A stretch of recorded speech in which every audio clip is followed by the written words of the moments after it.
Didukung oleh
Tepuk tangan yang meriah untuk Shana Shannon dan juga Denden Gonzales.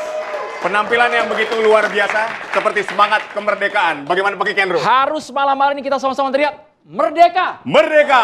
Kurang semangat, Betul. baru juga kemarin upacara, Merdeka! Merdeka! Ajak kok, ajak. Enggak, ini saya gini, saya ingin bukan hanya kita berdua, tapi semua yang hadir di studio dan penonton, pemirsa setia TV One memekikan semangat kemerdekaan yang sama. Lebih keras lagi sekali lagi ya, kita wujudkan semangat yang begitu luar biasa. Merdeka! Merdeka! Sekali lagi, merdeka! Merdeka! Merdeka! Merdeka! Luar Malam biasa. hari ini memang semangat kemerdekaan kita luar biasa. Gelora cinta tanah air harus kita curahkan karena kami hadir dalam program spesial talk show. Hari Merdeka, bangga jadi tuan rumah di negeri sendiri. Kami berdua merasa sangat terhormat, saya Andrew Bina Merkuri. Dan saya Aditya Nugroho. Bisa memandu malam hari ini. Betul sekali. Dan sesuai dengan tema kita, Indonesia tidak hanya sekedar menjadi tempat kita tinggal, bro. Tapi juga harus menjadi tempat kita berkarya, berinovasi untuk mewujudkan rakyat sejahtera Indonesia maju. Karena semua yang hadir malam hari ini mereka sudah berkontribusi, mereka cinta tanah air, mereka punya dampak nyata demi kemajuan bangsa tercinta Indonesia. Tapi kita sapa dulu suara mahasiswa, mana suaranya? Jajaran direksi TV One. Wah banyak TV One, luar biasa. Jajaran direksi TV One yang hadir malam hari ini juga luar biasa banyak. Narasumber, karena di belakang kita wajahnya spesial, kita harus sedikit bergeser. Putra-putra terbaik bangsa yang kita hadirkan di meja ini malam hari ini, bro. Yang paling tengah, kita kenalkan, kasih tepuk tangan yang meriah. Mohon izin Pak Menko sambil teriakan Merdeka juga boleh. Menteri Koordinator Bidang Pemberdayaan Masyarakat, Bapak Muhaimin Iskandar yang akrab bisa Caimin. Baik, selanjutnya ada Menteri Sosial Saifullah Yusuf yang biasa akrab disapa Gus Ipul. Merdeka Gus Ipul, luar biasa. Luar biasa semangatnya Menteri UMKM kita. Betul. Pak Maman Abdurrahman. Bang Maman. Merdeka. Kemudian ada Ibu Karmanita, perancang busana yang juga merupakan cucu dari Ibu Sud. Merdeka. Luar biasa.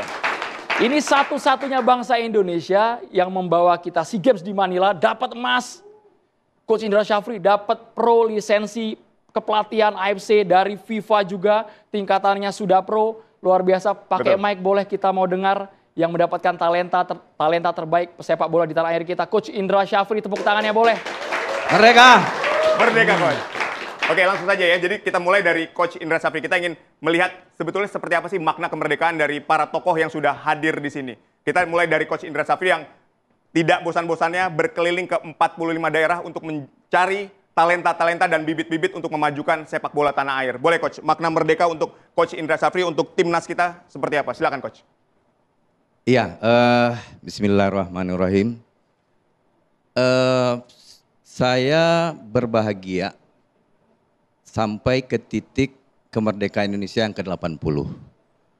Kalau ditanya makna, tentu berbeda makna tahun pertama kemerdekaan Republik Indonesia. Ya.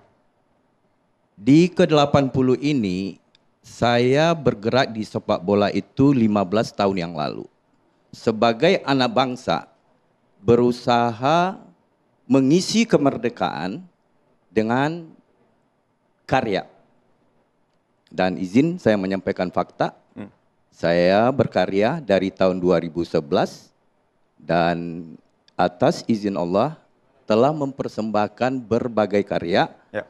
dan baik itu pelatih lokal, baik itu pelatih asing, izin Allah satu-satunya yang memberikan 4 trofi dan terakhir adalah medali emas SEA Games Tepuk tangan dong, mana dong tepuk Baik. tangan dong. yang pada malam hari ini kita memanjatkan doa ke Bapak Ike Gamanila. Beliau adalah manajer Ya. yang terakhir mempersembahkan medali emas di tahun 91. Masih Bapak Presiden Soeharto yang menjadi presiden. 6 presiden setelah itu baru tahun 2023 tanggal 18 September di Kamboja kita tuntaskan dan kita kembalikan medali emas ke Tanah Pertiwi. Oh, baik. Sejarah kembali Itu- terukir. Itu arti kemerdekaan sebagai anak bangsa. Luar biasa. Kita boleh ke Ibu Karmanita memaknai sebuah kemerdekaan Baik, sudah silakan, Ibu. 80 tahun usia Indonesia. Panjangnya 80 tahun. Kalau aku makna kemerdekaan tuh setiap hari kita mesti rasa merdeka. Tiap hari. Tidak hanya tanggal 17. Merdeka tuh merdeka dari apa ya, dari keinginan bangsa asing menguasai kita, bisnis kita, ekonomi kita, kekayaan kita. Jadi kita harus tetap merdeka, tanpa 17 Agustus kita harus merdeka. Itu maknanya. Baik, untuk lagu-lagu nasional kita, apakah juga sudah merdeka saat ini? Apakah generasi-generasi muda ini juga paham menyanyikan, menggaungkan lagu-lagu nasional? Ini ramenya mulai kapan saya Ya. tanya? Ya kan? Bapak dari PSSI, saya ngomong tuh Pak, di podcast semua orang sampai denger. Saya kasih lagu Tanah Air untuk PSSI, khusus ya PSSI. Ya kan, saya bilang waktu itu kalau Pak Prabowo atau Pak Erik mendengar, silakan, hanya di PSSI. Memang semua ada ayat dikenakan ekonominya harus dibayar, karena PSSI juga menjual tiket begitu kan. Tapi kalau buat saya, lagu itu udah jadi bumi punya, dunia punya, bukan punya kita sendiri. Dan hebatnya Ibu Sut itu tidak menaruh kata-kata tanah air Indonesia kan. Ya. Dia hanya tanah airku. It can be anybody. Gitu. Jadi universal, Ibu? Jadi itu sebetulnya lebih bahasa universal. I'm sure nenekku itu tidak membuat lagu itu untuk cari duit. I'm sure. Nah karena begitu luasnya lagu itu sudah di hatinya semua orang yang mendengarkan itu di sini maupun di luar negeri. Apa sih salahnya kita ikut support PSSI biar menjadi di depan. Nomor 1 kalau bisa ke World Cup kan gitu ya Pak ya. Nah, jadi saya lihatnya begitu dari lagu itu. Kita rela itu. Saling dukung satu sama lain. Nanti soal lagu kita eksplor lagi ya, Ho, ya. Baik. Kita boleh ke Pak Menko Bidang Pemberdayaan Masyarakat, Pak Muhyiddin Iskandar, melihat saat ini makna kemerdekaan. Apakah betul masyarakat kita mungkin yang ada di pelosok yang minim akses, mereka betul-betul sudah merasa merdeka? Pertama, memaknai 80 tahun kemerdekaan ini satu kata, rasa syukur yang luar biasa. Atas seluruh karunia dan berbagai kenikmatan, kesuksesan di tengah berbagai tantangan yang masih sangat berat. Kemiskinan masih menghantui kita, tidak kurang dari 7% bangsa kita masih dalam keadaan miskin. Tidak kurang dari 3.100.000 orang yang masih miskin ekstrim. Makna kemerdekaan menurut Bung Karno itu kan jembatan emas menuju tujuan berbangsa. Karena itu makna 80 tahun kemerdekaan ini momentum yang penting sekali di usia yang mulai matang menuju 100 tahun Indonesia. Maka kita harus menyadari betul 80 tahun ini dijadikan landasan mengevaluasi masa lalu, melakukan langkah-langkah cepat. Nah, kita bersyukur langkah cepat ini segera akan kita mulai dan menjadi semangat kita bersama karena Presiden menginginkan saatnya kita tidak lagi berjalan lamban, saatnya kita memulai yang mendasar. Makanya Presiden di usia 80 tahun Indonesia ini kembali menegaskan seluruhnya berpijak pada konstitusi. Karena itu jembatan emas konstitusi tujuan utamanya. Baik, Caimin, sebagai Menko apa yang sudah Anda lakukan? Menko Pemberdayaan Masyarakat untuk memberantas kemiskinan tadi, apa yang sudah Anda lakukan? Ya alhamdulillah 8 bulan terakhir ini kemiskinan ekstrim dari 13 juta turun hingga 13 juta itu nanti akan kita kejar sampai 2026 ini nol. Ya. Ini langkah yang bukan saja perintah presiden, tapi ini rasa tanggung jawab yang mutlak. Miskin ekstrim harus nol secepat-cepatnya. Baru kemudian kita berpikir miskin relatif sekitar 7% nanti hingga 2029 sampai maksimal 4,5%. Nah yang kita lakukan banyak sekali. Yang pertama mengembalikan kembali ruh dasar anggaran kita agar tepat sasaran, agar yang paling berhak menerima mendapatkan lebih cepat, yaitu orang miskin, agar konstitusi ini ditaati kembali. Kalau kita dengar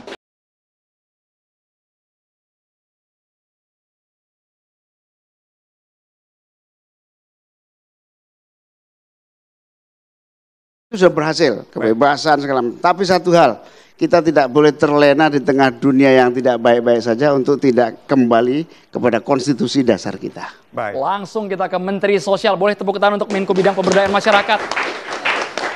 Pak Saifullah Yusuf melihat yang bersentuhan langsung dengan masyarakat kecil, masyarakat miskin. Dengan program-programnya di usia 80 tahun ini apa konkretnya, Pak Mensos?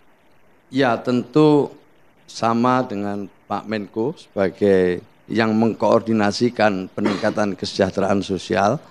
Bagi saya kemerdekaan itu adalah ketika kita mampu menunaikan tanggung jawab yang diberikan kepada kita secara sungguh-sungguh dan itu dampaknya dirasakan oleh masyarakat. Nah yang kedua, tadi udah disinggung sebenarnya hal yang paling mendasar kita suatu negara yang begitu indah, memiliki kekayaan yang sumber daya alam yang melimpah. Dan sampai hari ini kita harus syukuri dan kita merasa bangga Indonesia telah melewati berbagai krisis. Tapi krisis-krisis yang ada itu bisa dilewati dengan baik. Itu artinya ke depan kita punya peluang untuk mencapai tujuan berbangsa dan bernegara kita. Baik. Jadi kalau tadi disinggung oleh Pak Menko misalnya ada situasi global ini ya, itu sudah pasti pada akhirnya berdampak kepada kita. Presiden beserta seluruh jajarannya, seluruh instrumennya telah mengantisipasi dengan baik dan kita ingin sekarang mengajak dan menggugah seluruh masyarakat, mari kita berpartisipasi untuk ikut memajukan Indonesia dan ini saat yang tepat untuk kita semua. Baik. Gus Ipul, ketika kita berbicara soal merdeka ini bukan hanya bebas dari penjajahan tapi dari kemiskinan. Langkah konkret apa yang sudah dilakukan oleh Kementerian Sosial untuk memberantas kemiskinan ini? Iya, tadi sudah disinggung dengan bagus sekali oleh Pak Menko. Yang pertama kita akan menuju ke 0% miskin ekstrim. Yang sebelumnya 3,1 tadi sekarang sudah tinggal 2 juta sekian. Targetnya di tahun 2026 menjadi 0%. Apa mungkin? Sangat mungkin. Asal kita benar-benar konsisten dengan arahan Presiden. Artinya apa? Artinya seluruh lembaga, kementerian, pemerintah daerah, ya kita bersinergi mengintegrasikan seluruh program kita. Karena selama ini terus terang salah satu PR-nya Indonesia adalah kami belum memiliki data tunggal. Baik. Maka Presiden dari awal menginstruksikan kepada kami semua untuk konsolidasi data di bawah koordinasi Pak Menko Pemberdayaan Masyarakat. Nah setelah itu Presiden menerbitkan Inpres nomor 4 tahun 2025.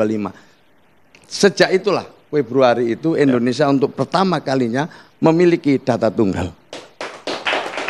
Data yang harus digunakan oleh jajaran pemerintah untuk mengintervensi program. Kalau data kita sudah sama dan semua terlibat menggunakan data ini, maka target-target yang dicapai insya Allah dengan mudah bisa kita penuhi. Ya, Tepuk ini tangan yang buat Mensos boleh. Payung hukum sudah ada, landasannya jelas. Landasannya jelas, ya terukur dan sudah ditetapkan di dalam RPJMN kita. Mulai dari undang-undang dasar, undang-undang sampai asta cita, sampai program prioritas itu sudah jelas sekali itu, terukur. 2026 nol angka kemiskinan. 0%. Betul. Nah ini juga supportnya harus dari Kementerian UMKM nih. Untuk mewujudkan angka kemiskinan menjadi nol. Ya, Silakan Bang. makasih Mas. Ini alhamdulillah nih kita diundang di bawah kita nih Kementerian UMKM sama Kementerian Sosialnya di bawah koordinasinya Cak Imin gitu. Baik. Jadi satu rumpun gitu ya. Memang sengaja kami hadirkan sama Oh Bang. gitu ya. Supaya bersinergi satu sama lain Bang. Tapi begini, ini saya coba melanjutkan ya. UMKM itu di Indonesia itu plus minus kurang lebih ada 57 juta entitas usaha. Tersebar tuh di seluruh Indonesia. Maka tadi udah disampaikan oleh Cak Imin dengan Gus Ipul bahwa perlu ada sinergi integrasi satu data. Karena begini, ini menjadi satu kata kuncinya yang paling penting sekali. Karena kita nggak mau berburu di tengah hutan. Jadi kita menunggu, melihat ada hewan target kita tunggu gitu ya. Tapi alhamdulillah dengan kolaborasi dan sinergi yang terbangun sekarang, tadi udah disampaikan oleh Gus Ipul juga bahwa sudah terbangun satu data. Nah sekarang tugas dari kami, dari Kementerian UMKM berdasarkan juga perintah dari Pak Presiden dan di bawah koordinasi Caimin, kita sekarang sedang menyiapkan sistem digitalisasi UMKM yang 57 juta itu. Untuk kita integrasikan menjadi satu sistem besar. Supaya nanti pemetaannya gampang. Ya. Jadi misalnya ada UMKM A, datang ke kita, mengeluhkan berbagai macam ragam masalahnya, tapi kita diagnosanya tepat sasaran gitu. Jadi jangan sampai kita mendiagnosa si UMKM A ini sakitnya sebetulnya sakit jantung, tapi kita kasih obat sakit kepala. Kan nggak nyambung tuh. Nah ini yang lagi sedang dilakukan oleh kita semua, mengintegrasikan target kita pokoknya dalam 1 tahun ini tuntas, jadi tahun depan kita udah bisa jalankan semuanya. Jadi jelas ini mendukung penuh para pelaku UMKM dimanapun berada dengan sistem digital. Iya, karena kan begini Mas, problematika UMKM itu banyak sekali. Pertama, nanti semua, ini kan ada kalau di konsepnya Cak Menko dan Menteri Sosial itu ada desil 1 sampai desil 10 tuh. Yang di bawahnya Gus Ipul itu desil 1 sampai desil 4. Ya. Nah, di bawah di kami di Kementerian UMKM dari desil 5 sampai desil 7. Jadi ini nanti akan ada istilahnya, kalau istilahnya Cak Menko ini reunian lah. Jadi reuni yang keluar dari miskin ekstrim, dia akan didorong masuk di desil 5 sampai desil 7, itu di bawah pemberdayaan kami. Jadi didorong mereka untuk sudah mulai bisa berusaha dan semangat kemandiriannya tumbuh. Jadi tidak hanya sekedar mengharapkan sektor formal dalam tanda kutip ya, mengharapkan menjadi pekerja dan lain sebagainya, tapi didorong ke sektor wirausaha agar mereka bisa menciptakan tenaga kerja baru. Nah, yang jadi isu adalah begitu banyaknya problematika UMKM, dari pertama masalah perizinan, yang kedua masalah pembiayaan, akses pasar, lalu yang ketiga adalah masalah, mohon maaf nih, itu problematika masalah hukum di bawah. Kriminalisasi dan lain sebagainya. Nah ini yang kompleksitasnya yang memang sedang kita siapkan satu rumusan, makanya menjadi penting tuh program digitalisasi UMKM itu supaya semua terintegrasi. Boleh berikan tepuk tangan untuk Menteri UMKM kita. Nanti setelah ini Andro, kita akan menghadirkan sosok yang inspirasi di tengah keterbatasannya, ini sebagai pelaku sejati nih UMKM di Indonesia. Sudah belasan tahun. Betul sekali. Kita akan hadirkan bagaimana perjuangannya bertahan hidup dengan penghasilan yang sangat minim. Bayangkan sehari Rp21.000. Apakah itu cukup? Maksimal. Sesaat lagi hanya di program spesial Talk Show Kemerdekaan kami. Tetaplah bersama kami.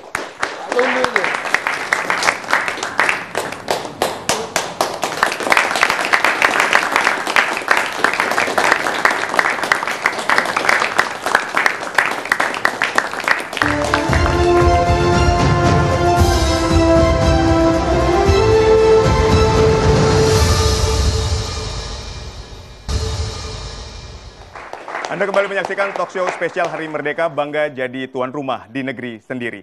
Pemirsa, saat lagi kita akan menampilkan sesosok orang yang inspirasional. Di tengah keterbatasannya, dia terus berjuang bertahan hidup, bukan untuk dirinya sendiri, tapi juga untuk ibunda tercintanya. Berikut informasinya untuk Anda.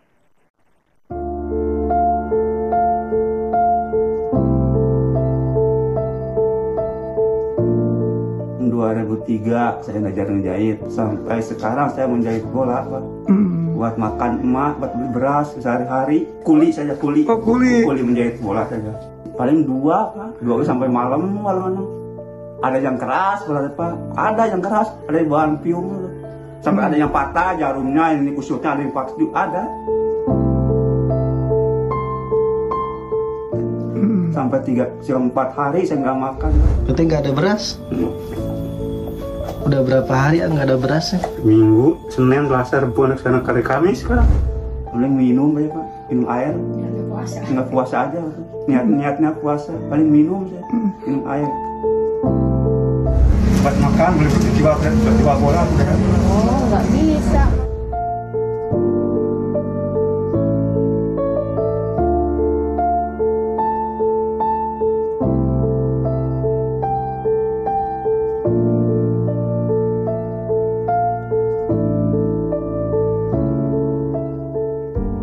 Gimana itu Ibu untuk makan sendiri? Ya ada yang ngasih lah sama saya gitu, dia berdoa aja sama Allah, dia nafakin saya, habis saya dari mana makan apa dari dia.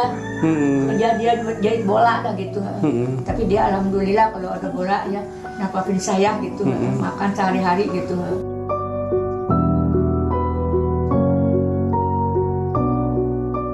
Pengen punya modal Pak, buat usaha apa aja lah. Kalau bisa gitu. Selain di bola ya? Selain di bola itu, ada sampingan itu.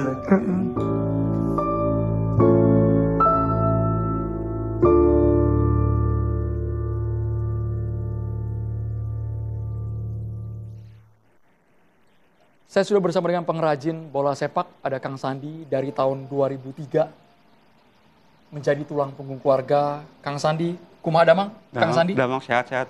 Mak Atika sehat, Mak? Perjuangannya bagaimana nih Kang Sandi?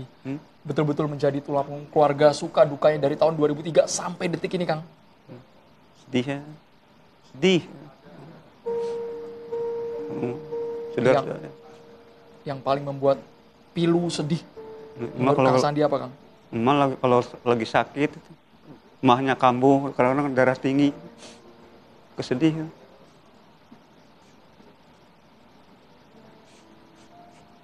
Kami dengar sempat dilarang Mak Atika, Mak, betul Mak? Sempat dilarang untuk menafkahi keluarga, Mak Atika? Boleh Mak, sambil gunakan mic-nya Mak? Mak bisa cerita kenapa Mak melarang Sandi untuk mencari nafkah? Mak Atika boleh digunakan mic-nya Mak? Saya bantu Mak. Kenapa Sandi? Gimana ya? Kami dengar Mak sempat melarang Sandi juga untuk menafkahi. Iya. Karena nggak tega ngelihat Iya. Sandi setiap hari dari pagi sampai malam, Mak. Iya, Bisa cerita Mak tega, ke saya kami? tega, iya. Dia bilang kalau misalnya dia punya istri, dia nggak mau cukupi ya sehari-harinya. Daripada punya istri, dia minang mbaknya aja gitu. Sehari dapat 3 bola sampai malam cuma 21.000 ya, 21. 21.000? Iya. Itu cukup Mak buat Ya, kehidupan cukupin sehari-hari? aja dan dia kasihan, dia kerja apa berat ya. Dia kan saya itu apa itu bantu kerja yang lain, dia nggak berat nggak bisa ya. Kalau saya punya modal sih saya jual apa gitu ya, saya dimodalin ya. Tapi saya nggak punya, makan udah dari anak ya, gue jahit sehari dapat 3 sampai malam 21.000. Kadang-kadang kalau nggak cukup ya saya makan dibagi-bagi dah, kadang-kadang ngebubur, kadang-kadang saya nggak makan, saya nggak berteriak sama orang lain, saya nggak mau minjem, malu saya. Sebagaimana anak saya aja, gitu. Pernah sampai nggak ada beras sama sekali, Mak? Iya, enggak sekarang bola tuh kalau datangnya kalau lagi cepet-cepet, kalau lagi enggak lama dia. Kadang-kadang 2 minggu baru datang di bola gitu. Kalau lagi lapar, Mak, gimana, Mak? Ya, Kalau aja lagi lapar puasa aja ya, Allah saya berdoa. Gitu aja saya mah, mudah-mudahan anak saya biar maju lagi. Kalau punya modal saya modalin, bakal dia menjalani ngejahit gitu, jangan kuli aja gitu kalau saya minta begitu. Tapi Mak izin, apakah pernah ada terbesit perasaan bersalah melihat kondisi putra Mak Ya, yang berjuang? Iya kasihan juga sih saya bener. Dia itu ngurusin saya yang makan. Kasihan dia sehari-hari habis dia nggak bisa kerja berat gitu soalnya gitu. Jalan jauh-jauh dia nggak bisa. Dan lagi saya kalau punya modal, dia modalin dah, dia dagang apa dia gitu. Bola gitu sendiri yang bikin gitu, modalnya dari dia sendiri, kita nggak apa-apa gitu. Saya nggak punya ya, modalnya, terpaksa dia ngejahit aja sehari-hari buat makan saya gitu. Mohon maaf Mak, kondisi kaki Sandi ini kenapa Mak, bisa dijelaskan? Tadinya dari kecil dia polio, kadang suka kejang dia, gitu. Jadi putus sekolah? Iya. Semuanya untuk mencari nafkah? Iya, buat emak. Karena memang keterbatasan biaya? Iya. Kang Sandi betul-betul merelakan hidupnya, kehidupan pribadi, semuanya untuk keluarga, untuk mak, Kang Sandi. Rela. Nilai ta'ala, ridho ya. Bahkan tidak terpikirkan sama sekali untuk berumah tangga, Kang ya? Enggak ya. Enggak. Siapa lagi kalau bukan Sandi? Enggak ada lah, jangan baru nikah lah. Sedih saya. Sempat ada pengalaman pahit, Kang, selama menjalani profesi ini, Kang Sandi? Pernah. Seperti apa itu, Kang? Rumah kadang-kadang suka bocor, kalau udah hujan gede itu pada iris. Sedih saya. Kalau malam suka ngepel, saya menangis, mati lampu lagi, aduh sedih. Tapi sekarang ya, gue ada yang bantu dari yayasan, rumah saya udah benerin, udah di keramik, dulu mah belum pada itu. Saya nggak punya kompor gas, dia dibeliin gas, nggak punya penjekom dia beliin penjekom. Jadi dulu saya mah suka ambilin kayu lah, bagian masak ya di kayu. Sekarang mah enggak, alhamdulillah dari yayasan banyak terima kasih sama saya ngasih gitu. Kang Sandi pernah melihat kondisi di rumah betul-betul tidak ada makanan sama sekali, nggak punya beras? Bener, 4 hari saya nggak punya beras. Karena nggak ada kerjaan, belum ada bola itu. Bola kan suka lambat, kalau musim hujan kan bola itu nyablonnya nggak cepet kering, lama keringnya. Kan sablon dulu kalau bikin bola. Mungkin ada yang ingin disampaikan ke Mak Kang Sandi sambil dipeluk, boleh? Mak Atikanya. Mak, sambil dipeluk Sandinya, Mak, ingin menyampaikan apa, Mak, kepada Sandi yang telah berjuang selama ini? Untuk berjuang melalui saya banyak terima kasihnya Sandi, minta ridhonya ya Ibu Mama Sandi. Moga dia di sini bisa ada yang modalin jalan usaha aja, begitu aja saya, Bu. Kasihan dia ya, kalau saya punya dia modalin, habis saya nggak punya bisa modalin dia.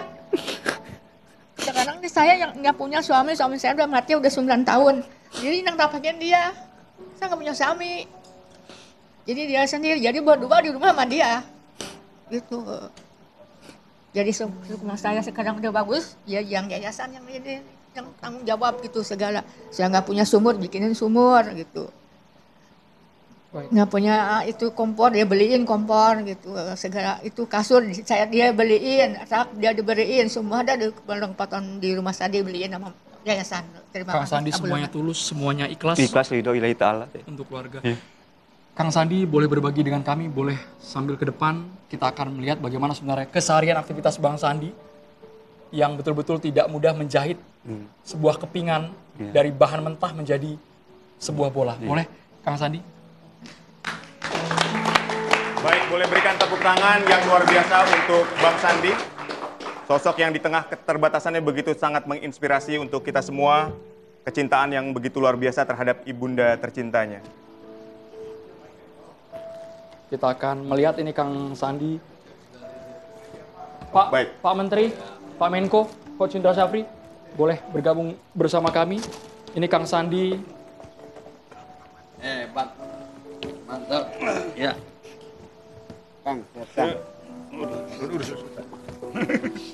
Ini ya, Kang Sandi ya, bahan bakunya dari apa nih?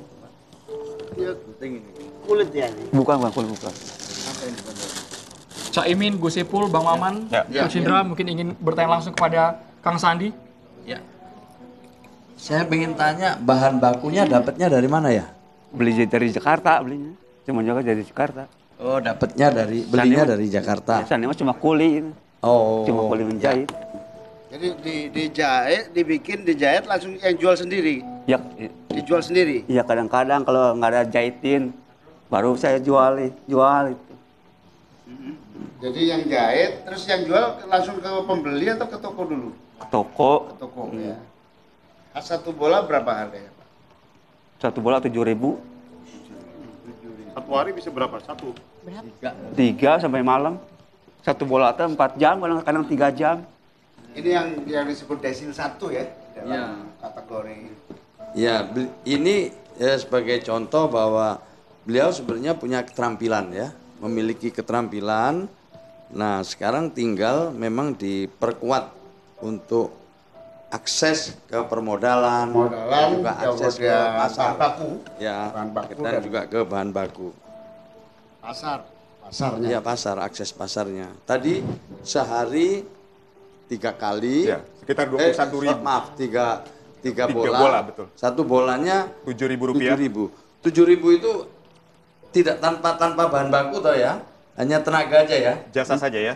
Ya, Sandi boleh? jasa aja. Apanya? Oh, untuk 7.000 itu. Jasa saja. Ya jasanya. Jadi untuk bahan bakunya dikirim biasanya ya. Ada Iya, yang dikirim, ya. iya. Ada yang ngirim. Ada yang ngirim, Ya, saya ada cuma yang kuli ngirim. doang, kuli menjahit doang, Sandi. Kuli jahit namanya. Nah, itu yang jualin siapa? Hah? Ada yang ngambil? Ada bosnya, bos lagi. Ada yang ngambil juga. Jadi dia hanya jasa. Saya kuli, kuli menjahit. Gitu. Pak Mensos, jadi soal sampai kekurangan beras itu kira-kira ada faktor apa yang menghambat? Ini kita harus cari. Iya. Nah, betul. hampir pasti sebetulnya beliau-beliau ini pada desil 1 yang saya sebut hampir 3 juta tadi Iya. jumlahnya. Hampir 3 juta itu yang mestinya bisa teraih dengan program PKH. Iya. Betul. Program Keluarga Harapan yang mendapatkan subsidi dan bantuan terus. Ini Untuk mohon maaf, kebutuhan dasar. si ibu dapat bantuan dari kita nggak yang BLT program rutin tiap bulan? Mak Ada Ika nggak ngerti loh. dapat bantuan? Ibu ada bantuan dari pemerintah? Coba. Baik, apa Ibu mendapat bantuan dari pemerintah? Corona dapat, sekarang mah nggak dapat. Baik, waktu corona dapat, sekarang tidak dapat. Oh, oke. Jadi tidak Ini. pernah dapat bantuan sama sekali dari Enggak, pemerintah. enggak. Dapat program Keluarga Harapan? Enggak. Pernah dapat program bantuan sembako? Nggak dapat, sekarang nggak dapat sembako. Jadi untuk sembako hanya pada saat corona. Sekarang udah tidak dapat lagi. Mohon maaf Bu, Ibu tinggalnya di mana? Bojong Kaung, Karang Tengah, Cibadak, Kabupaten Nagrak. Kabupaten Sukabumi. Kabupaten Sukabumi. Oh ya. Oke. Oke, terima kasih sudah dapat alamat. Jadi begini, saya ingin menyampaikan keluarga-keluarga seperti inilah yang oleh Bapak Presiden Prabowo minta kita perhatikan. Jujur harus kita akui bahwa banyak saudara-saudara kita yang belum tersentuh oleh program-program pemerintah. Data BPS lebih dari 3 juta sudah disinggung oleh Pak Menko tadi.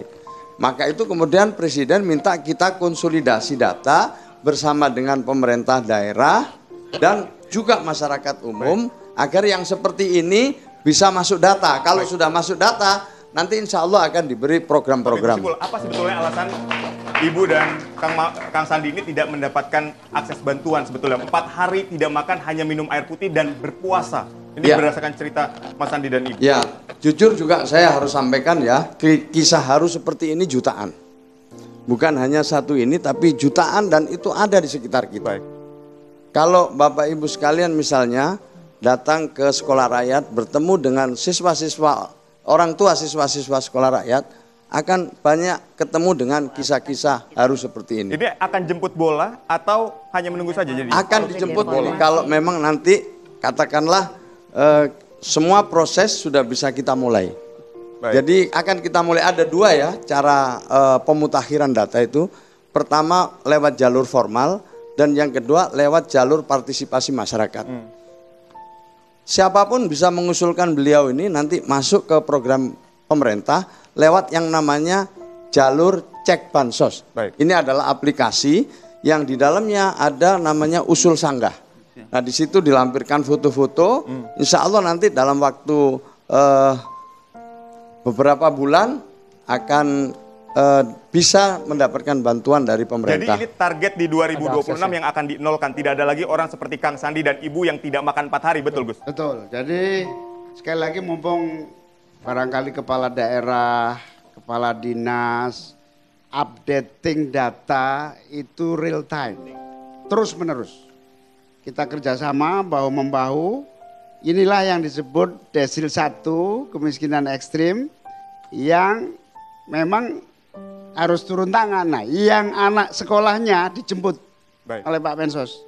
Dijemput, diambil, dimasukkan asrama, yang orang tuanya ada diberdayakan, ada yang kayak difabel sebetulnya full, tidak hanya Pemerintah sudah punya diberdayakan. programnya ya, Iya. Caimin ya. Khusus program yang seperti ini ada dan ini terus terang baru di era Bapak Presiden Prabowo. Bagaimana kita coba mengambil yang paling bawah ini.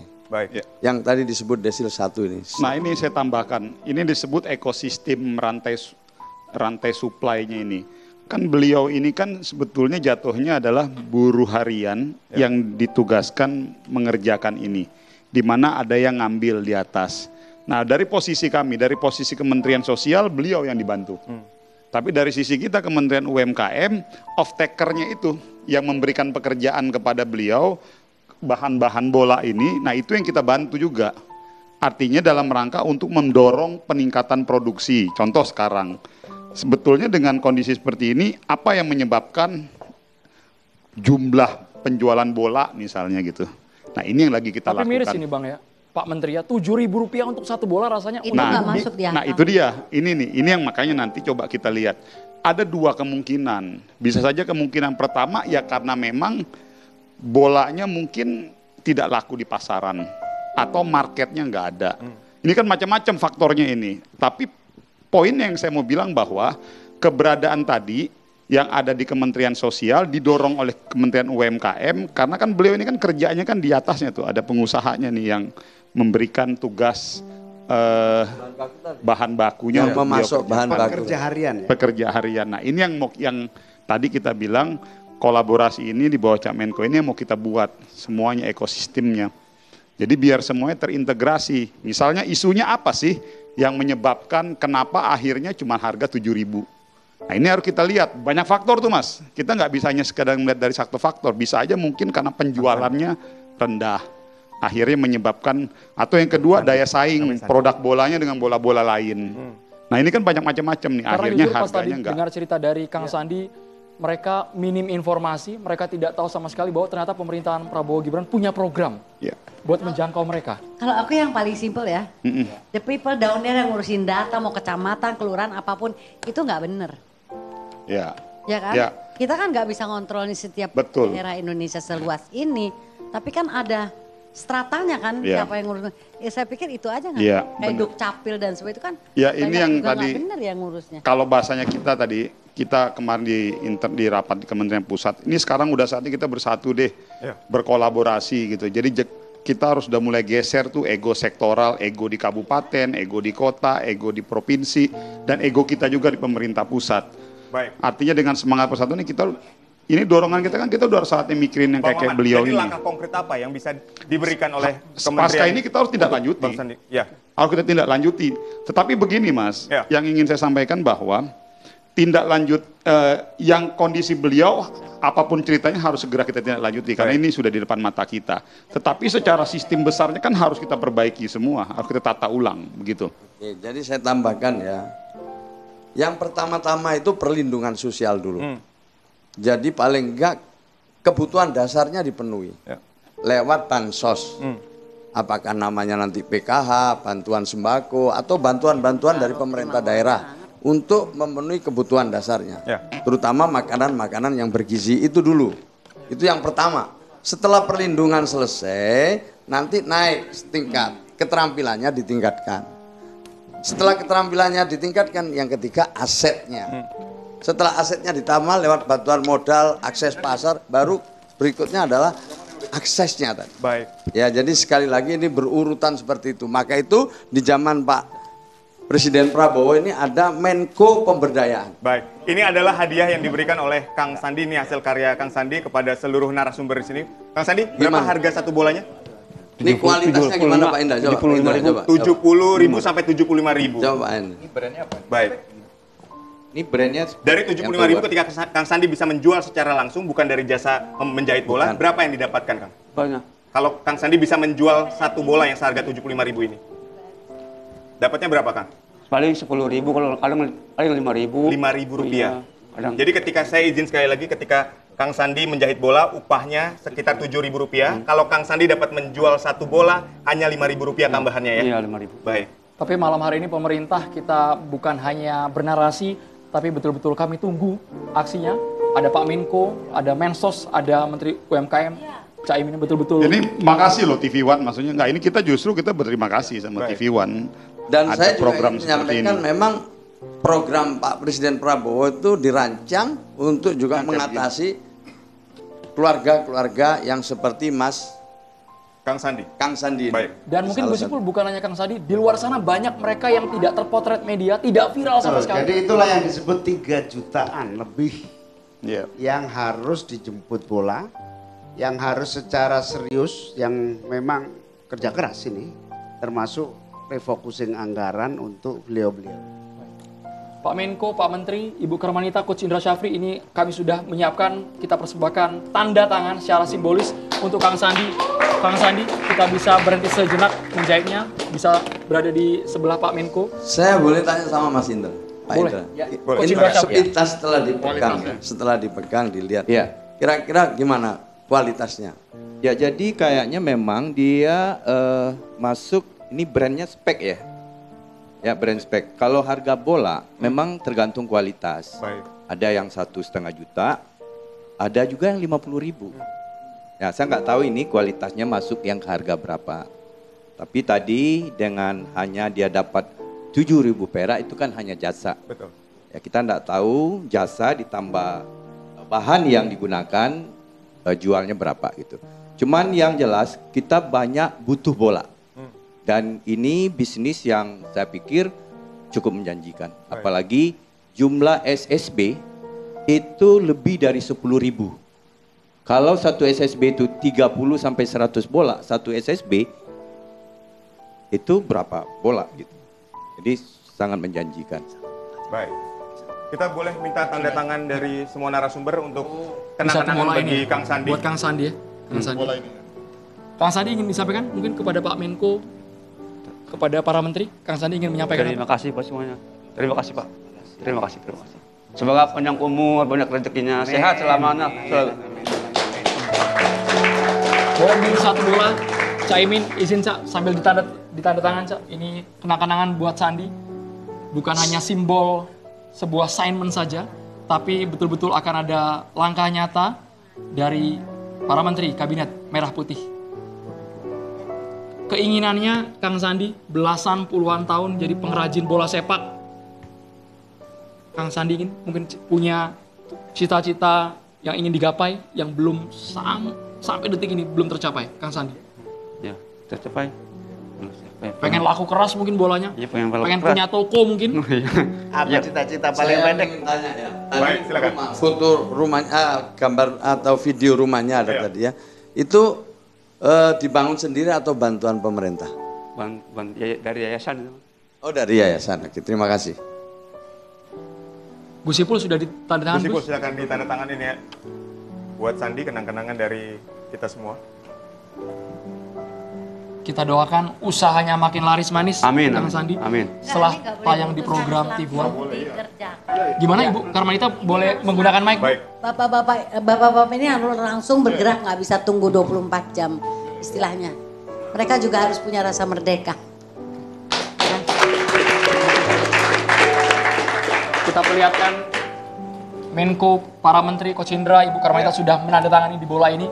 Kang Sandi, diterima Kang bolanya. Guratan langsung. Saya bangga dengan semangatnya, dengan tekadnya. Ya, apalagi tadi rasa cintanya kepada orang tua. Itu sangat menginspirasi. Amin. Tentu kami akan tindak lanjut Ibu. Amin.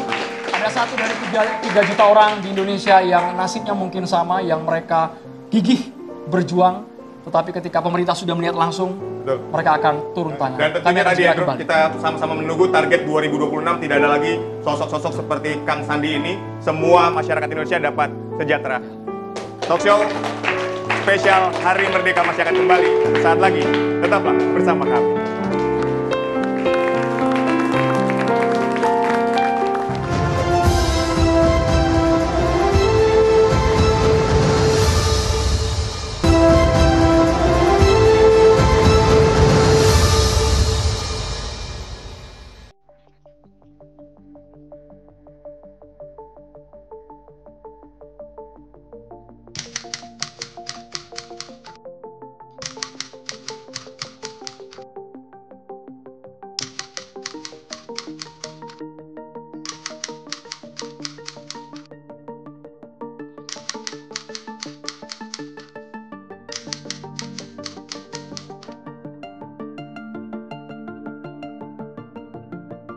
Proklamasi kami bangsa Indonesia dengan ini menyatakan kemerdekaan Indonesia. Dasar Pancasila, terus makmur dalam keadilan, adil dalam kemakmuran yang diamanatkan oleh Undang-Undang Dasar 45. Bangsa Indonesia harus tetap dari Sabang sampai Merauke sepanjang masa. Republik Indonesia menghargai kemajemukan. Baldatun thayyibatun wa rabbun ghafur. Kita tatap masa depan kita dan bersatu padu memperbaiki kehidupan dan martabat kita sebagai satu bangsa. Sebagai sebuah bangsa yang besar, rukun dan bersatu. Marilah terus kita pupuk dan perkokoh persatuan dan kebersamaan. Indonesia adalah rumah besar kita bersama. Hanya mungkin terwujud jika kita bersatu. Mari kita bangun Indonesia di atas landasan yang sudah dirintis oleh pendahulu-pendahulu kita.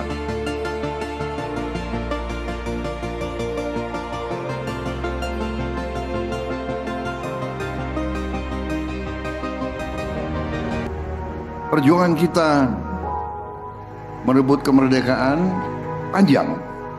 Dan sekarang perjuangan kita untuk mengisi kemerdekaan, mewujudkan kemerdekaan. Tujuan kemerdekaan adalah suatu negara dan suatu bangsa di mana rakyatnya hidup dalam keadaan yang baik. Pemerintah berharap dapat membantu saudara-saudara kita di bidang pertanian, UMKM, nelayan, mereka dapat meneruskan usaha-usaha mereka dan mereka bisa lebih berdaya guna untuk bangsa dan negara.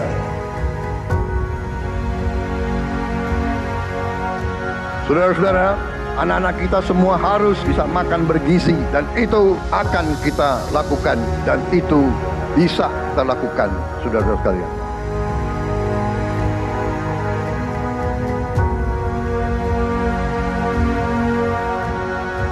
Saya sangat menghargai tapi tidak perlu jangan ucapkan terima kasih kepada Prabowo. Ini kewajiban saya sebagai presiden. Ini kewajiban saya. Anak-anak diajarkan hormati orang tua, hormati guru, kemudian belajar dengan baik.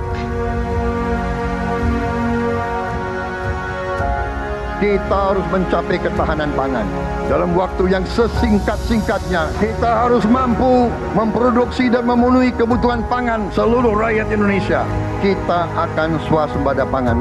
Bahkan kita siap menjadi lumbung pangan dunia.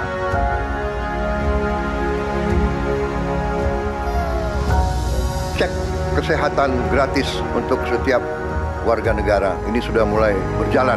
Saya kira ini juga salah satu terobosan di dunia, saya kira ya. Tidak semua negara punya program seperti ini. Selama saya jadi petani, baru kali ini ada koperasi yang tujuannya itu untuk membantu kelangsungan petani gitu. Dibentuknya koperasi merah putih ini sebagaimana harapan Bapak Presiden kita, yaitu Bapak Prabowo Subianto, untuk koperasi hadir di tengah-tengah masyarakat. Kita harus melakukan hilirisasi kepada semua komoditas yang kita miliki. Nilai tambah dari semua komoditas itu harus menambah kekuatan ekonomi kita sehingga rakyat kita bisa mencapai tingkat hidup yang sejahtera. Dan antara Indonesia bukan sekedar sebuah badan pengelola investasi, melainkan instrumen pembangunan nasional yang harus bisa mengubah cara kita mengelola kekayaan bangsa demi kesejahteraan seluruh rakyat Indonesia. Kita harus memperbaiki sebanyak-banyak sekolah seluruh Indonesia dalam waktu secepat-cepatnya. Inilah yang saya sedang pikirkan terus bersama menteri-menteri saya. Dengan ini kita hendak memutus mata rantai kemiskinan. Anak orang mampu, anak orang miskin tidak boleh miskin. Katakanlah bapaknya sekarang pekerjaannya sangat sederhana, dia umpamanya tukang pemulung, anak dan cucunya tukang pemulung tidak boleh jadi tukang pemulung.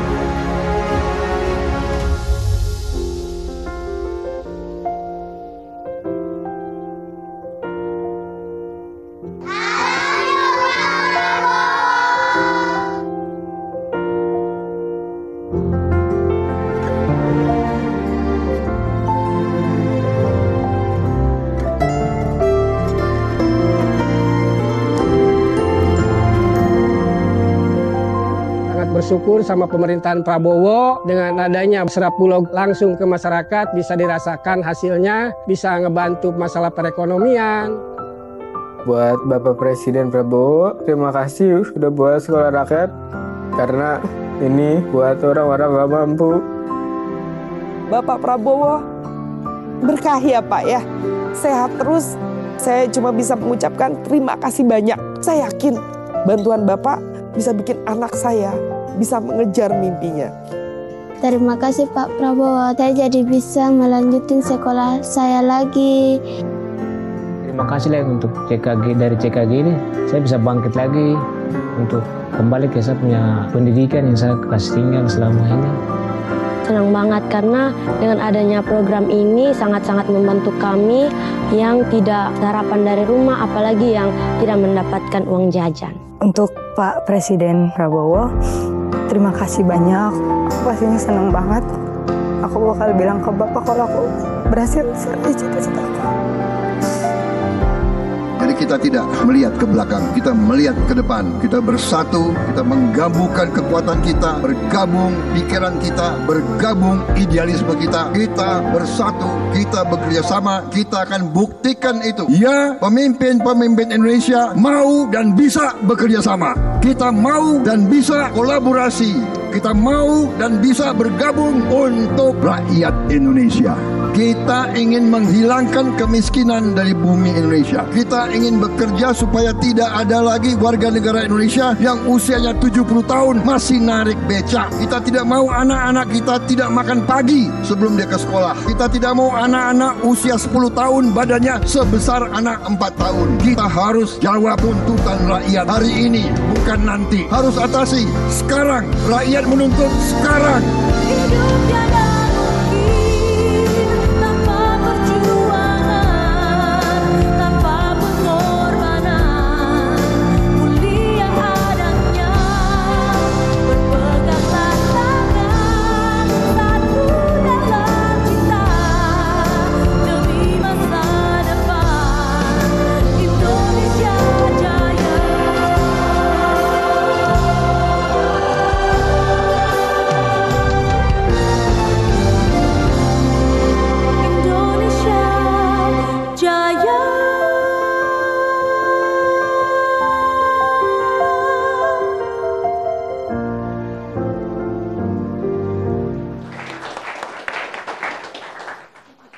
Baik, ini kita begitu luar biasa melihat program-program Pak Prabowo ya untuk mensejahterakan rakyat, rakyat yang sejahtera menuju Indonesia maju. Ini juga sama seperti semangatnya Ibu Sut ketika memberikan lagu, menciptakan lagu untuk tanah air. Itu yang bisa sumbangsi yang bisa diberikan oleh Ibu Sut. Mungkin Bu Karmanita sebagai cucunya bisa cerita sedikit tentang Ibu Sut ini, sosok yang seperti apa di mata keluarga. Sebetulnya karya Ibu Sut ada lebih dari 104 ya.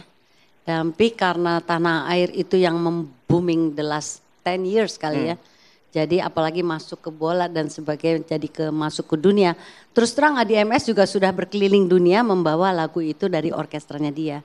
Dan kita pun dapat royalti dari negara-negara yang memakai lagu dia. It was amazing. Jadi buat aku itu sebuah apa ya, kalau orang bertanya, kok kamu tenang aja urusan PSSI? Aku udah decide karena aku udah punya patokan kita membumi itu bukan hanya dengan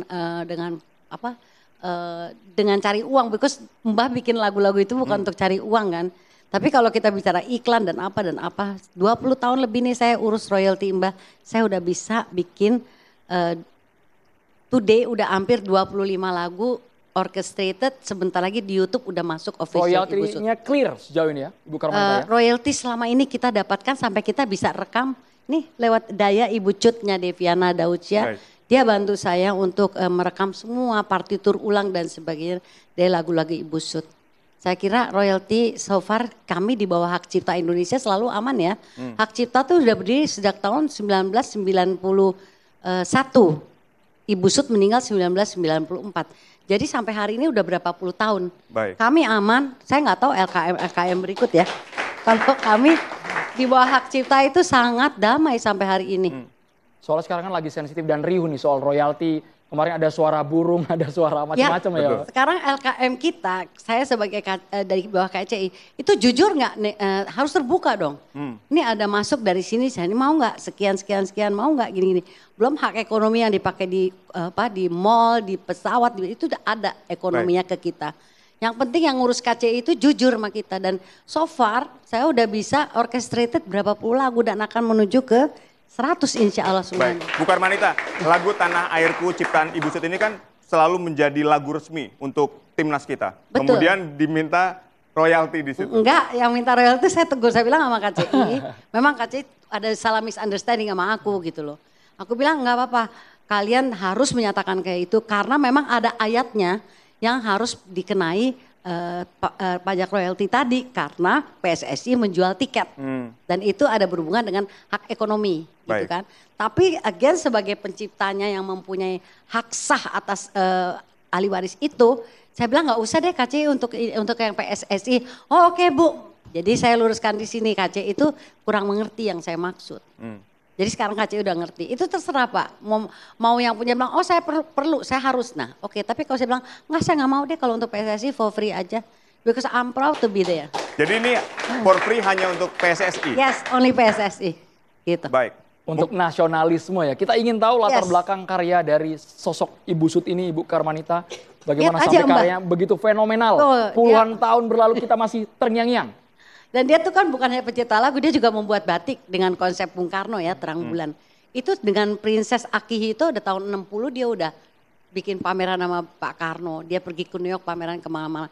Jadi Ibu Sut tuh nasionalis itu udah nggak bisa dihitung lagi. Semua lagu yang diciptain itu bukan karena dia dengar atau dia apa. Karena dia alami sendiri. Kayak lagu Hujan, Tik-Tik bunyi hujan, rumahnya gentengnya bocor. Betulin sendiri ya kan. Dia lihat ada tukang beca, dia panggil beca. Dia menanam jagung, dia bikin lagu. Jadi kalau saya lihat lagu anak sekarang itu udah tidak terarah dari kesederhanaannya, ke apa adaannya, dan harus copy paste dari orang punya cerita gitu. Baik. You have to have your own story untuk bikin lagu gitu kan. Baik, jadi lagu yang diciptakan oleh Ibu Sut ini adalah sebetulnya kesehariannya ya? Kesehariannya dia, apapun yang dia bikin. Ada puncak gunung, kenapa dia punya villa di puncak gunung itu. Jadi semua yang dibikin sama dia sekian 100 lebih lagu itu karena apa yang dia jalanin hari ke harinya dia. Jadi Ibu Karmanita kereta api ada cerita juga. Bahwa kita ke Bandung mau ke jalan kemana? Ke kereta api. Dia bikin lagu kereta api. Itu Bu, tantangannya zaman sekarang tuh era digital, media sosial, banyak mungkin gangguan. Lirik-liriknya dewasa semua. Bagaimana peran Ibu sebagai sang cucu nih mengenalkan lagu-lagu ini kepada anak-anak yang masih Jangan TK, masih gitu. SD Bu? Mbah saya tuh kalau ada lomba cipta lagu anak nyanyi, di make up aja mbahku nggak suka loh. Kenapa anak mesti di make up? Dia kan anak kecil biar apa adanya gitu loh. Anak di bawah umur 10 sampai 18 tahun. Kenapa vokalnya mesti diolah-olah? Nanti udah rusak tuh pita suara pada saatnya. Baik. Jadi dia nggak suka, everything has to be natural. Makanya di sini saya kebetulan dapat anak yang namanya Adler ini. Baik. Waktu saya mau bikin Tanah Air di YouTube untuk Adler kita undang. Nah, Adler. Baik. Gabung yuk ke sini. Mungkin saya boleh. pilih anak kecil yang nyanyi. Kenapa? Karena orang dewasa udah banyak yang nyanyiin. Oh ini. Dan buat aku Adler ini luar biasa.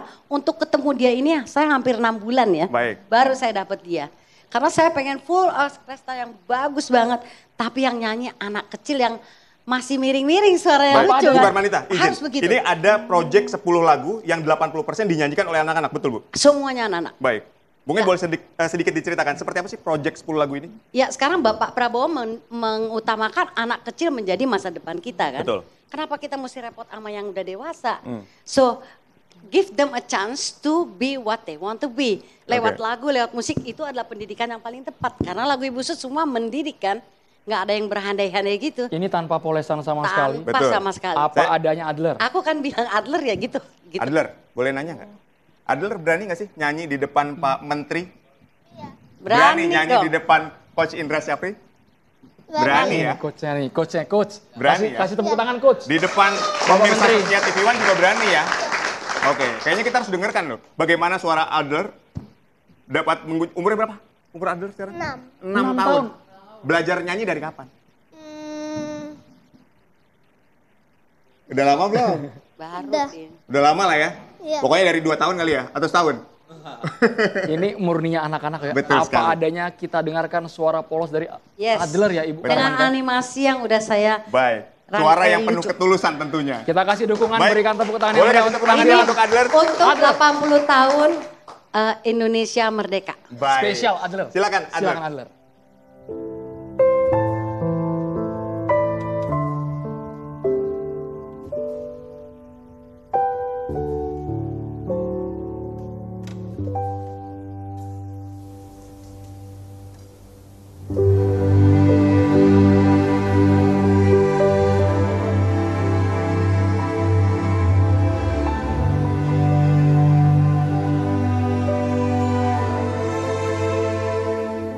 Tanah airku tidak lupakan.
Baik, terima kasih Anda masih bersama kami.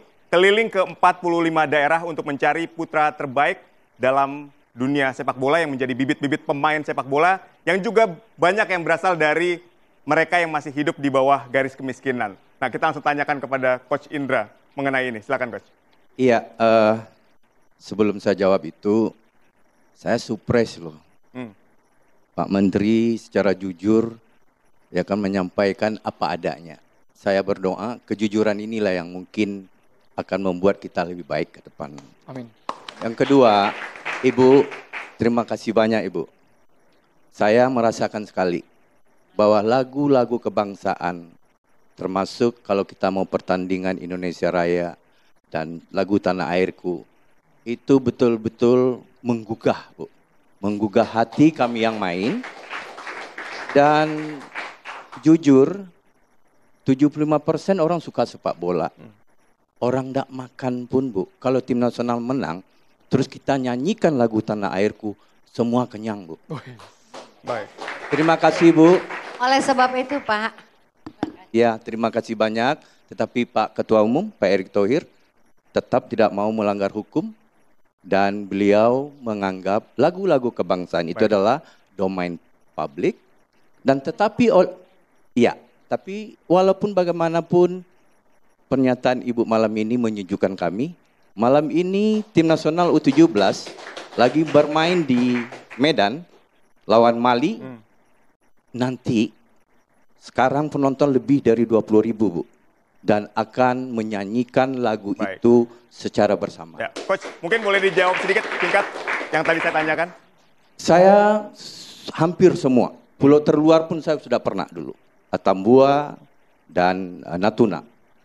Dan saya belusukan, izin sebelum Pak Jokowi belusukan, Pak Menteri, saya lebih dulu belusukan gitu. Saya sudah sampaikan langsung ke Pak Jokowi waktu itu. Dan mohon maaf, bukan merendahkan pemain sepak bola. Memang kebanyakan itu dari saya belusukan itu pemain-pemain yang berasal dari keluarga tidak mampu. Saya tidak usah sebut nama. Dari Alor, dia bisa makan, dia naik ke gunung mamanya, ibunya, 3 hari di situ mengambil buah kenari, dan setelah itu dia turun untuk makan seminggu. Baik. Tetapi dengan tekad, anaknya sekarang jadi pemain klub profesional dan S2 di bidang pendidikan. Bakat dia juga itu ada bagus. ya, Coach ya? Bakat ada. Bakat itu ada. Di-spill namanya, boleh Coach? Di-spill namanya Coach, buat motivasi Coach? Dia pernah tampil di sini kalau nggak salah. Baik. Ya kan? Spell dikit namanya boleh?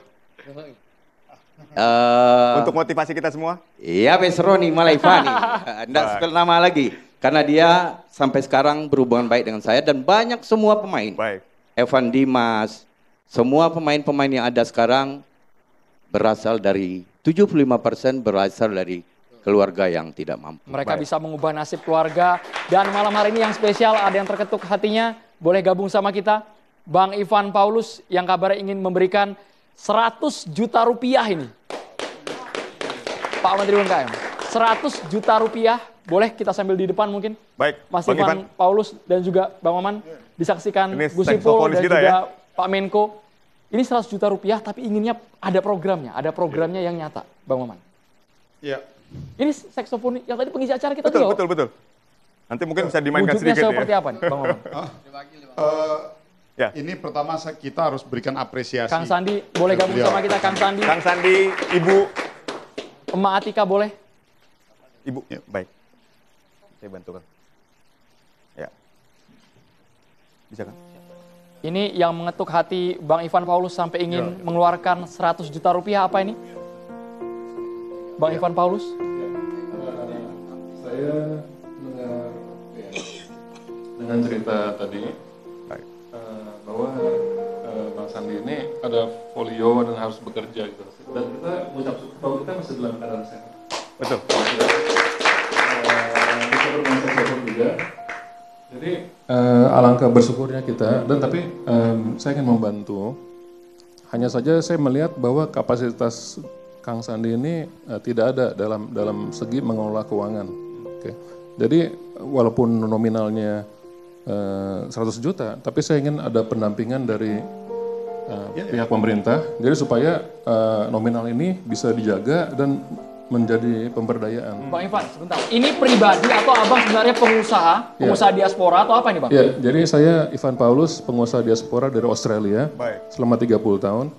Saya peraih Prima Duta dari Piala Presiden Kementerian Perdagangan 2022. Baik. Tapi apa yang membuat Anda benar-benar tersentuh sehingga rela untuk mengikhlaskan uang 100 juta rupiah untuk membantu Kang Sandi? Iya, jadi dengan penghasilan 21.000 sehari ya, menurut saya itu kecil sekali. Kalau saya hitung 100 juta itu akan membayar bola-bola itu dengan ongkos jasa itu selama 18 tahun. Baik. Ya. Dan maksud saya bukan 18 tahunnya, tapi bagaimana supaya terlepas dari kemiskinan itu dan bisa membuka usaha atau diberikan keterampilan baru Pak, sehingga ada usaha itu dimodalkan dengan nominal ini. Ya, ini langkah yang real ya. Nah ini yang saya mau sampaikan di Kementerian UMKM itu orang-orang seperti beliau itu disebut angel investor. Tapi pertanyaannya, tidak selamanya memberikan bantuan 100 juta tanpa pendampingan itu bermanfaat buat beliau. Betul. Kita harus fair dulu. Ini yang disebut namanya program pemberdayaan dan program pendampingan. Karena terkadang pada saat kita tidak terbiasa pegang uang sebesar itu, diberikan begitu saja tanpa melalui sebuah mekanisme, ada pelatihan, pendampingan, pemberdayaan, keterampilan, akhirnya uang 100 juta itu akan sia-sia dan hilang begitu saja. Nah maka dari itu, makasih banyak Mas. Tapi nanti dari kita ada program pemberdayaan dan pendampingan, dan kita punya beberapa mitra-mitra seperti beberapa perusahaan-perusahaan swasta yang sudah sukses melakukan pendampingan dan pelatihan nanti disambungkan juga dengan beberapa rantai pasok, tapi tentunya kita harus lakukan identifikasi dulu, pemetaan dulu nanti satu persatu. Poin yang saya mau bilang bahwa inilah yang disebut bahwa uang tidak selamanya. Jadi tadi kan gini, kalau bansos kan diberikan cuma-cuma, tetapi yang dimaksud oleh beliau ini jangan sampai uang itu menjadi sia-sia. Nah inilah kehadiran kita nanti, kita akan bantu untuk memberikan pendampingan dan bekal keterampilan. Baik, terima kasih. Nanti kita lihat di sekitarnya apa, bisa aja, ini bisa aja tadi misalnya dari bola itu tadi, itu kita bantu misalnya bantuan dari beliau ini berupa peralatan tambahan supaya produksi bolanya, volumenya bisa bertambah dan lain sebagainya. Baik, kami sudah mendapatkan poinnya. Mungkin Kang Sandi dan Ibu ada yang ingin disampaikan kepada Pak Ivan Paulus? Ucapan terima kasih Pak. Semoga Bapak banyak umur, banyak rezekinya, sehat selama-lamanya Pak. Dari Emak Atika? Iya, saya juga banyak terima kasih. Dia Bapak sekali kasih saya segitu 100 juta. Dia bakal udah itu aja. Bakal ada bola dia bikin sendiri. Jadi artinya tepat sasaran uang ini akan ada program pendampingan dari... Saya ada pertanyaan buat Pak Menteri. Jadi dengan 100 juta itu Pak, kira-kira ke depannya tuh hasil akhirnya seperti apa? Apakah dia akan buka usaha atau? Kita tentunya belum bisa langsung putuskan sekarang, karena pasti dari kita dan dari beberapa partner nanti akan ikut turun kan. Tentu kan dari beliau kita akan lihat dulu nih. Tetapi kalau sementara ini bisa kita lihat adalah dari keterampilan beliau bikin bola, itu bisa aja nanti kita sambungkan off-takernya. Siapa nih yang pasti akan ngambil bolanya. Misalnya nanti sudah ada kepastian yang ngambil bolanya siapa, tinggal beliau nanti kita berikan pendampingan dan keterampilan misalnya berupa peralatan tambahan, equipment atau apapun itu untuk supaya bisa menambah produksi bolanya. Itu contoh sementara ya. Tapi yang terpenting adalah pembekalan terhadap beliau supaya jangan sampai memanage uang itu 100 juta itu bisa betul-betul punya kemanfaatan untuk perkembangan kehidupan beliau. Bermanfaat, betul. Baik. Pak Menteri UMKM, Saya sarankan ke Pak Menteri. Boleh. Boleh bersalaman dengan Kang Sandi, dengan Mak Atika boleh bersalaman malam hari ini. Kita saksikan bersama misalnya bantuan dalam bentuk fresh money 100 juta rupiah, tapi nanti akan ada program pendampingan ya yang outputnya jelas agar ya. manfaatnya juga jelas bro. Uangnya tidak habis begitu saja. Filantropi, musisi, Bang Ivan Paulus, kita lihat penampilannya. Kita akan dengarkan kembali penampilan Bang Paulus, silakan. Saksofonis kita silakan, kami akan dengarkan kembali. Kami akan segera kembali, pemirsa, program spesial malam hari ini yang bukan sekedar sebuah seremonial, tetapi juga punya kontribusi nyata ya. Jadi ini sesuai dengan tema kita hari ini, kita bangga menjadi tuan rumah di negeri sendiri menuju Indonesia maju. Saksikan penampilan dari Shana berikut ini.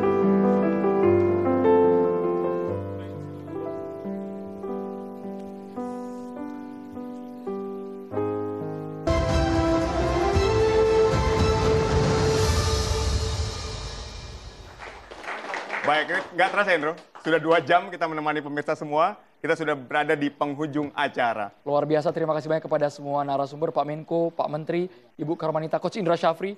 Semuanya memiliki dampak. Mereka ingin memberdayakan seluruh elemen yang ada di tanah air ini. Mas Ivan Paulus, terima kasih banyak. Kang Sandi dan juga Emak Atika, kami ucapkan terima kasih sudah tampil malam hari ini. Sebagai contoh nyata, tapi mereka mau bangkit dengan keterbatasan yang dimiliki. Betul, kita juga ingin mengundang CEO TV One, Ibu Limi, dan pemimpin redaksi TV One, Bang Mara. Kami persilakan untuk naik ke atas panggung bersama-sama. Kepada seluruh narasumber kami juga boleh ke tengah. kita akan bersama-sama ya menyanyikan lagu 17 Agustus, Ndro. Hari Merdeka. Hari Merdeka. Judulnya lagu Hari Merdeka. Baik. Saya Andromeda Mercury. Dan saya Aditya Nugroho, mewakili seluruh kru yang bertugas pamit undur diri. Terima kasih atas kebersamaan Anda. Sampai jumpa. Merdeka. Sampai jumpa. Merdeka. Merdeka. Last Agustus.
Hari Merdeka, Nusa dan Bangsa, hari lahirnya bangsa Indonesia.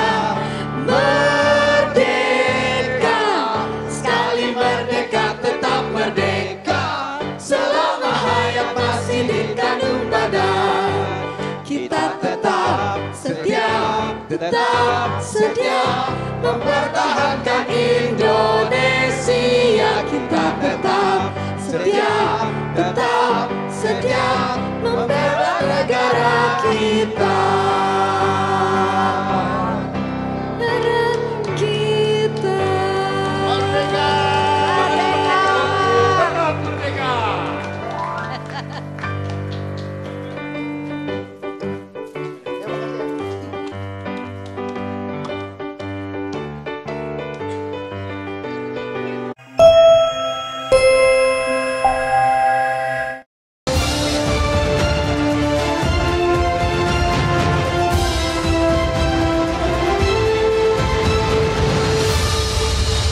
Didukung oleh